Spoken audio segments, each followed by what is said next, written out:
வாசனை போல் அணித்துலகும் இன்பமுற எத்திசையும் புகழ் மணக்க இறந்த வரும் தமிழனங்கே தமிழனங்கே புன் சீரிழமை திறம் வியந்து செயல் மறந்து வாழ்த்துதுமே வாழ்த்துதுமே வாழ்த்துதுமே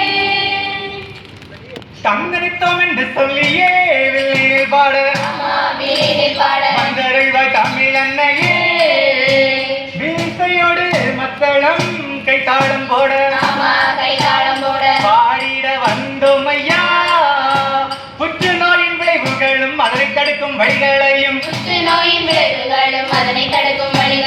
சொல்லிட வந்தோம் ஐயா இப்போ சொல்லிட வந்தோம் ஐயா வந்திருக்கும் அனைவருக்கும் வணக்கம் வணக்கம் வணக்கம். தங்கச்சி என்ன இன்னைக்கு ஒரே கூட்டமா இருக்கு. சின்ன குட்டீஸ் வந்திருக்காங்க, சுட்டீஸ் வந்திருக்காங்க, பெரியவங்க எல்லாம் வந்திருக்காங்க, நிறைய பேர் புதுசு புதுசா வந்திருக்காங்க. யாரு என்ன நடக்குறீங்க? அதுவா அண்ணே, ஏதோ நோய்க்கு அதான் புற்றுநோய்க்கு விழிப்புணர்வு தராங்களாம். புற்றுநோய்க்கு விழிப்புணர்வா? ஆமா ஆமா, புற்றுநோய்க்கு விழிப்புணர்வு ரொம்பவே முக்கியம்தான். ஏன் அண்ணே, எவ்வளவோ நோய் இருக்கு.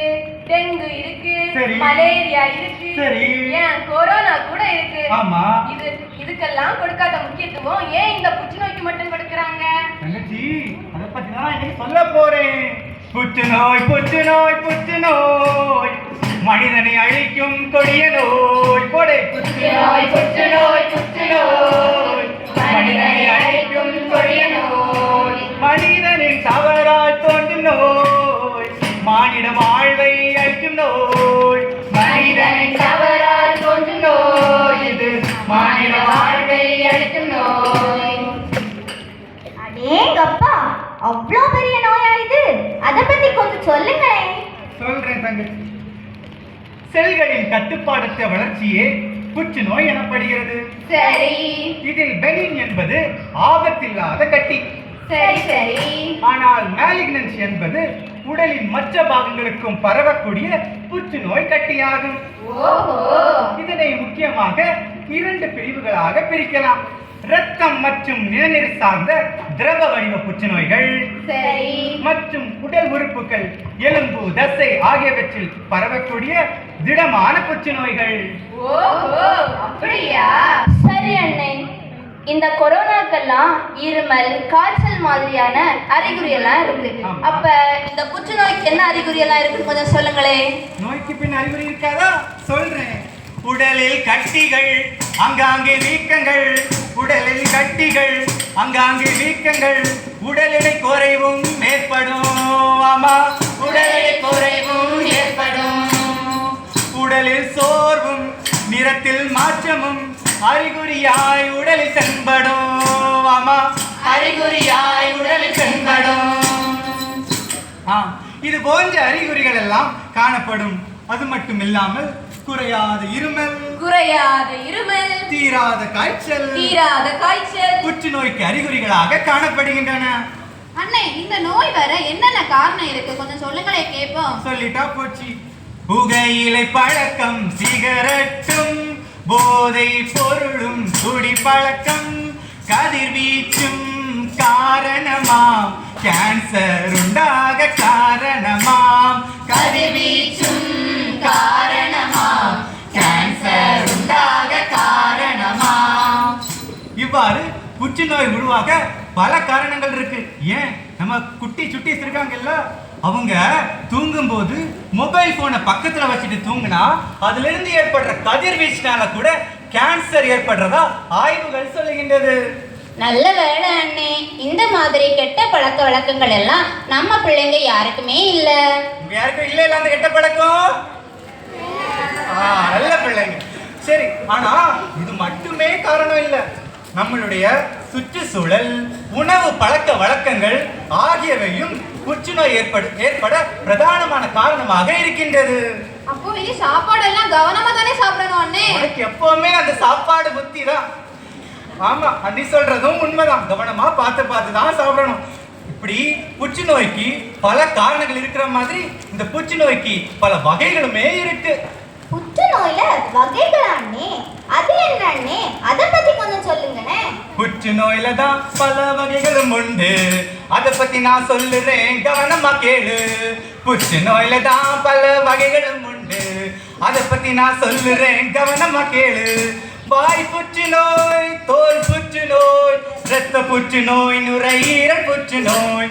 வாய் புற்றுநோய், தோல் புற்றுநோய், இரத்த புற்றுநோய், நுரையீரல் புற்றுநோய். புற்றுநோயில தான் இன்னும் வகைகளும் உண்டு, அதிலிருந்து கொஞ்சம் நீ கவனமாயிரு. புற்றுநோயில தான் இன்னும் வகைகளும் உண்டு, அதிலிருந்து கொஞ்சம் நீ கவனமாயிரு. இவ்வாறு புற்றுநோய் பல வகைகளில் காணப்படுகிறது. ஓஹோ, சரி அண்ணே. இந்த புற்றுநோய்க்கு என்னென்ன ட்ரீட்மெண்ட் எல்லாம் கொடுக்குறாங்க அண்ணே, கொஞ்சம் அதை பத்தி சொல்லுங்க. சொல்லிட்டா போச்சு தங்கச்சி. புற்றுநோய்க்கு பல சிகிச்சைகள் கொடுக்கப்படுகிறது. குறிப்பாக அறுவை சிகிச்சை, கீமோதெரப்பி, கதிர்வீச்சு சிகிச்சை, இம்யூனோதெரப்பி போன்ற சிகிச்சைகள் இந்த புற்றுநோய் ஏற்பட்டால் அதை தடுப்பதற்காக கொடுக்கப்படுகிறது. ஓஹோ, அப்படியா? சரி அண்ணே, இந்த புற்றுநோயை தடுக்க என்னதான் வழி? தங்கச்சி, கேன்சர் என்று சொல்லப்படும் புற்றுநோய் பாதிப்பு வந்த பின்பு அதை தடுப்பது என்பது மிக கடினமான விஷயம். ஆனால் வருமுன் காப்பதே சிறந்தது என்று சொல்வதற்கேற்ப நாம் உணவு பழக்கங்களிலும் வாழ்க்கை முறைகளிலும் மாற்றங்கள் செய்வதன் மூலம் புற்றுநோயை தவிர்த்திடலாம். அது என்னென்ன மாற்றங்கள் அண்ணே?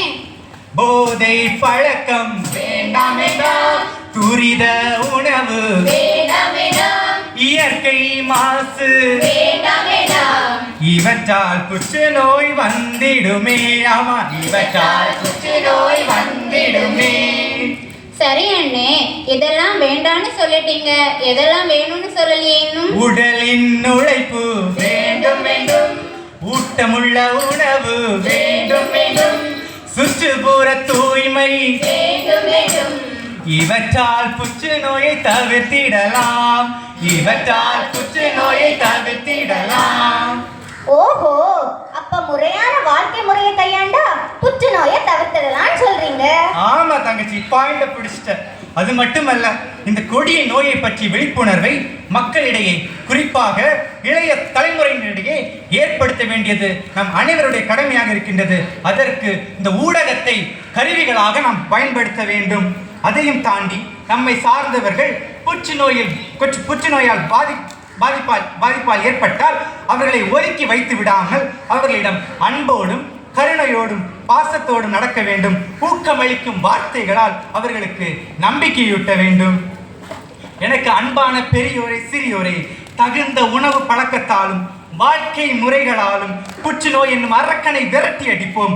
மக்களிடையே அதிகம் விழிப்புணர்வை ஏற்படுத்தி கேன்சர் இல்லா உலகை படைப்போம் என கூறி இத்தோடு எங்கள் வில்லிசைனை நிறைவு செய்கின்றோம்.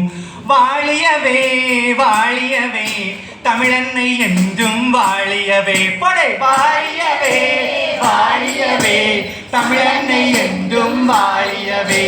பெரியோர்கள் வாழியவே, சிறியோர்கள் வாழியவே. பெரியோர்கள் வாழியவே, சிறியோர்கள் வாழியவே. மாணவிகள் வாழியவே, மாணவர்கள் வாழியவே. மாணவர்கள் வாழியவே, மாணவர்கள் வாழியவே. கிட்ஸ் இயக்கம் வாழியவே, இன்றும் என்று பல்லாண்டு வாழியவே. கிட்ஸ் இயக்கம் வாழியவே, இன்றும் என்று பல்லாண்டு வாழியவே.